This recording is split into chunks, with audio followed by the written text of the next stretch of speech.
Muda Nusantara, kita muda wujudkan poros maritim dunia. Oke, alhamdulillah, kita sekarang sudah bersama Bapak Kepala Dinas Perikanan dan Kelautan Kabupaten Ponorogo, Bapak Sudarna. Sudarno. Semoga perkenalan ini Bapak. Assalamualaikum warahmatullahi wabarakatuh. Waalaikumsalam. Saya Sudarno, Kepala Dinas Kelautan dan Perikanan Kabupaten Ponorogo, yang dalam hal ini tentunya bersinggungan dengan aktivitas daripada Mas Evan Kamal dan kawan-kawan sebagai lembaga atau organisasi kemasyarakatan yang diberi Maritim Muda Nusantara. Maritim Muda Nusantara. Nah, sektor kami adalah sektor yang bersinggungan dengan kemaritiman, ya, karena urusan masalah kelautan dan perikanan. Ini kan Mas perkenalannya. Siap. Izin tanya nih Pak, dari Dinas Kelautan dan Perikanan dan Kelautan ini kira-kira hal-hal apa sajakah yang selama ini sudah dilaksanakan dan mengikut sertakan pemuda gitu Pak? Ya, kami menyadari dengan kondisi kekinian kita ini kan secara nasional dan khususnya kecil di Kabupaten Ponorogo bahwa kita mempunyai bonus demografi. Nah, pada saatnya nanti populasi angkatan muda ini kan yang terbesar pada waktunya. Nah, kemudian terkait dengan itu juga hubungannya dengan potensi maritim. Siapa lagi yang nanti akan mengambil estafet kalau bukan para pemuda dalam rangka untuk mengoptimalkan sumber daya yang ada. Nah, untuk itulah, dengan kesadaran itulah, maka Dinas Kelautan dan Perikanan Ponorogo ini senantiasa justru mengambil di dalam rangka strategi pembinaan untuk mengoptimalkan daripada sumber daya manusia yang ada untuk memanfaatkan potensi sumber daya alam yang ada, itu kita justru mengarahnya pada generasi muda, sehingga kebanyakan sekarang justru yang punya pemikiran maju dan sudah itu terbukti itu justru para pemuda. Jadi ketika dalam aspek apapun dari sisi subsistem yang ada, baik itu penyediaan sarana prasarana, sistem budidayanya, maupun nanti pada saatnya panen, pasca panen dan seterusnya, itu justru peran pemuda itu yang menentukan. Karena sekarang kalau tidak melek IT pasti tertinggal. Itu makanya justru di kelompok-kelompok yang ada itu yang maju pasti yang memegang itu adalah anak-anak muda. Nah, itu makanya kita dari dinas pun juga lebih mengedepankan bahwa pemuda harus menjadi pusat pembinaan kita. Jadi jelas-jelas bahwa pemuda itu memang kata kunci nanti maju tidaknya ke depan itu ada di pemuda itu. Gitu Mas. Jadi intinya pemuda tetap dilibatkan ya Pak ya? Bukan dilibatkan lagi Mas, justru sekarang jadi subjek utama. Jadi subjek utama, oke, subjek itu guys. Nah ini Pak, ini kan sudah memasuki bulan September dan kebetulan tanggal 23 September itu Hari Maritim Nasional. Nah kira-kira ke depan ini agenda apa sajakah yang akan selain jadi subjeknya pemuda gitu yang akan dilibatkan antara Dinas Kelautan Perikanan dan juga pemuda gitu Pak, agenda apa? Ada beberapa hal yang bisa langsung pemuda itu terlibat. Contohnya kaitannya dengan gerakan Joko Segoroku. Nah, kok keren sekali Pak? Nah, iya, harus keren. Kalau nggak keren nanti nggak menarik pemuda. Itu melibatkan nantinya teman-teman pemuda untuk meningkatkan kesadaran akan arti pentingnya menjaga kelestarian dan kebersihan lingkungan pantai dan sekitarnya. Itu nanti kita akan ada gerakan bersih pantai. Contohnya itu pasti melibatkan nanti rekan-rekan milenial semua seperti itu. Nanti bisa kita mengundang dari anak-anak SMK kelautan, kemudian dari saka-saka yang ada terkait dengan masalah kebaharian atau yang peduli dengan lingkungan, kemudian juga beberapa kalangan muda lainnya yang punya basis sebagai komunitas-komunitas tertentu. Contoh itu yang paling dekat. Kemudian juga kaitannya dengan kita akan ada lomba perahu nelayan. Ini di bulan-bulan ini mungkin Oktober depan itu pelaksanaannya. Nah ini seperti itu yang pasti pemuda akan menjadi yang terdepan di dalam pengaturan itu. Main subjek lagi ya Pak ya. Tadi ada disebutkan perahu nelayan, itu seperti apa Pak? Pengen tahu saya. Ya, perahu nelayan itu ya definisinya adalah perahu yang digunakan oleh nelayan untuk menangkap ikan. Nah nanti konteksnya dalam lomba perahu nelayan itu lebih pada nanti untuk menilai tingkat keterampilan awak perahunya baik tekong maupun ABK-nya di dalam menangkap ikan.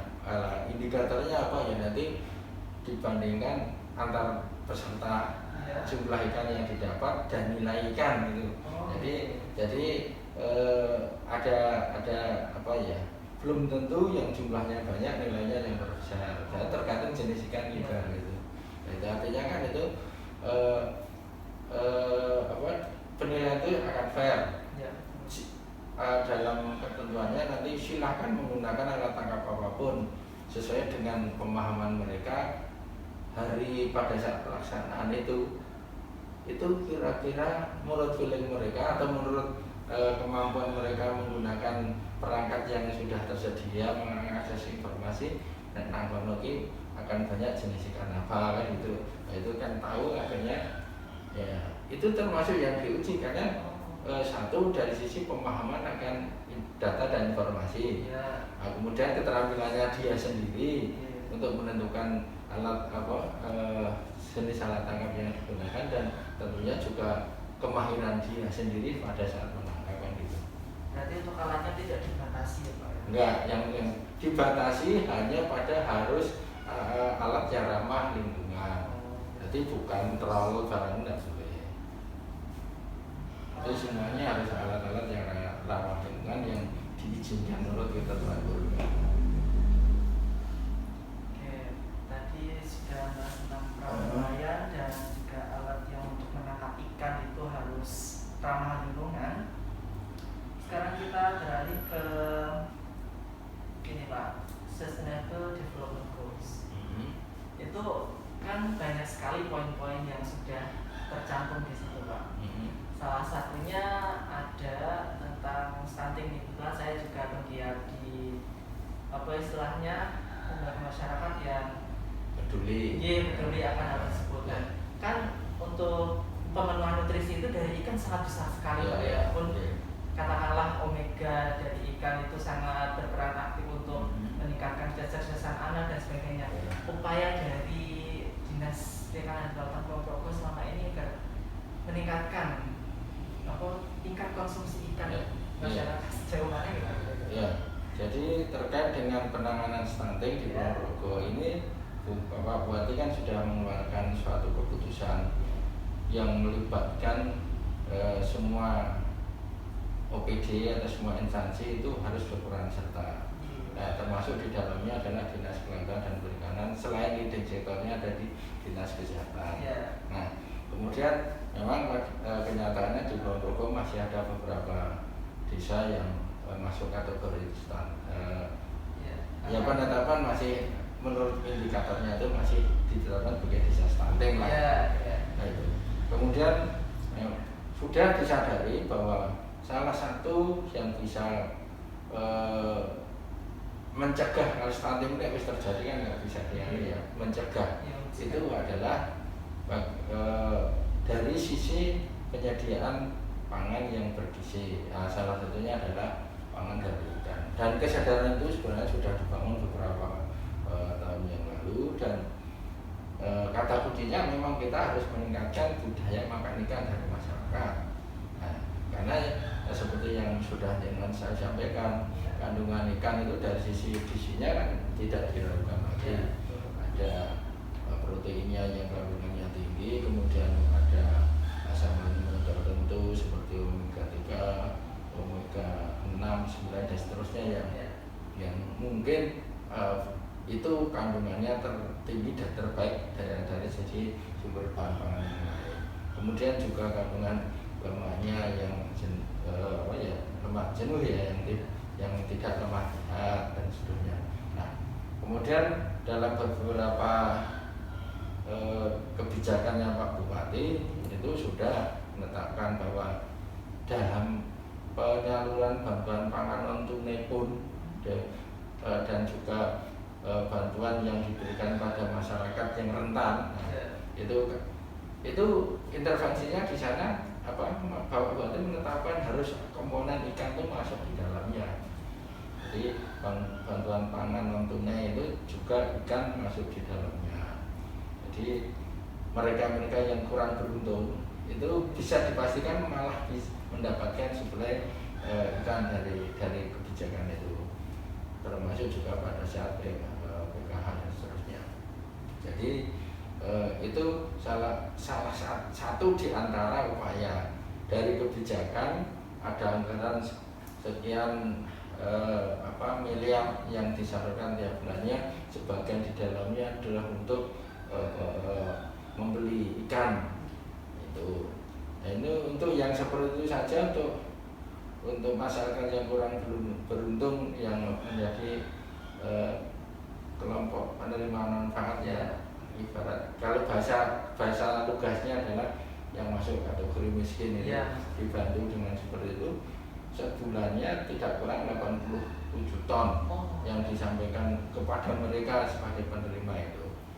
Nah, seperti itu kan cukup untuk sedikit meningkatkan kebutuhan gizi sumber daya ikan. Nah, tentunya masih ada aktivitas lain yang kita lakukan, semacam kita langsung masuk ke sekolah-sekolah TK, SD, tapi persoalannya sejak terjadi PPKM ini aktivitasnya agak terhambat. Kita kan ada melakukan kegiatan sosialisasi gemar makan ikan. Sosialisasi ke sekolah-sekolah itu kita kan selain menjelaskan arti pentingnya nilai gizi ikan, juga sekaligus pada saat itu kita menyajikan makan untuk mereka yang ada lauk ikannya gitu. Itu upaya untuk membumikan makan ikan sejak dini dari anak-anak TK, pra-TK, SD itu kita lakukan. Itu biasanya kita lakukan berkali-kali dalam rentang tahun itu. Itu yang kita lakukan diantara seperti itu Mas, untuk meningkatkan gizi. Dan tidak kalah pentingnya tentunya kita berusaha untuk gimana mau ada makan ikan kalau tidak ada ikannya. Maka dari sisi produksi kita juga setiap tahun berupaya untuk meningkatkan jumlah produksi. Dan alhamdulillah kalau dari data statistik, produksi ikan kita dari tahun ke tahun lalu naik. Artinya dari sisi teknologi budidaya juga diperbaiki, kemampuan teman-teman pelaku pembudidaya juga ada peningkatan, ada teknologi dan ilmu baru mereka segera kita informasikan, kita ajak studi banding dan seterusnya dalam rangka untuk agar mereka bisa berproduksi lebih optimal. Nah, kemudian setelah produksi barulah itu dibarengi dengan merubah budaya agar mereka bisa mau makan ikan itu kita lakukan. Karena kita kan tahu sebenarnya masyarakat kita itu memang awalnya lebih pada habis, sehingga untuk makan ikan juga perlu effort tertentu untuk agar mereka mau ke arah sana nantinya. Saya kira itu Mas. Oke, jadi sudah ada upaya yang dinamakan dengan gemar makan ikan tadi ya, yang diedukasikan kepada anak-anak sekolah seperti anak-anak TK, pra-TK dan juga SD seperti itu. Tidak lain tujuannya supaya kita menyiapkan calon generasi muda ataupun pemuda yang nantinya berkualitas juga gitu ya Pak. Iya, tentunya itu orientasinya ketika sejak dini mereka terpenuhi gizinya, terutama yang bersumber dari ikan yang insya Allah dampaknya jelek tidak ada. Nah, itu kan tentunya kita berharap nanti pada gilirannya generasi muda yang dipersiapkan itu bisa mengambil estafet kedepannya dalam membangun negara kita ini bisa semakin brilian lagi ya gitu. Oke, siap. Oke, ini udah masuk ke sesi akhir. Bapak kira-kira harapan apakah yang Bapak ingin sampaikan kepada muda di Kabupaten Kulon Progo, khususnya yang sedang nonton ini banyak dari Maritim Muda Nusantara? Ya. Sampaikan. Ya, tentunya saya berharap banyak karena memang nantinya dengan kesadaran bahwa pemuda lah yang akan mengambil tongkat estafet ke depannya. Marilah teman-teman pemuda semua, khususnya di Kulon Progo dan lebih khusus pada teman-teman yang tergabung dalam Maritim Muda Nusantara, segera bangkit untuk meningkatkan kualitas dengan jangan berhenti untuk senantiasa belajar, update informasi dan teknologi dan seterusnya, kemudian kuasai hal-hal yang memang dibutuhkan di dalam rangka untuk teman-teman muda ini pada saatnya harus mengambil tanggung jawab untuk mengawal negara ini, karena di pundak Anda lah nanti Indonesia itu akan bisa lebih maju ataupun tidak. Tapi berharap saya dengan kemauan yang keras dari Anda semua, Indonesia insya Allah semakin jaya ke depan. Oke, boleh kita untuk penutupan kita closing pakai slogan nih Pak ya? Boleh, silakan. Jenengan sebutkan Maritim Muda Nusantara, nanti saya yang jawab. Oke, pakai gini ya. Oke. Maritim Muda Nusantara. Kita muda, wujudkan poros maritim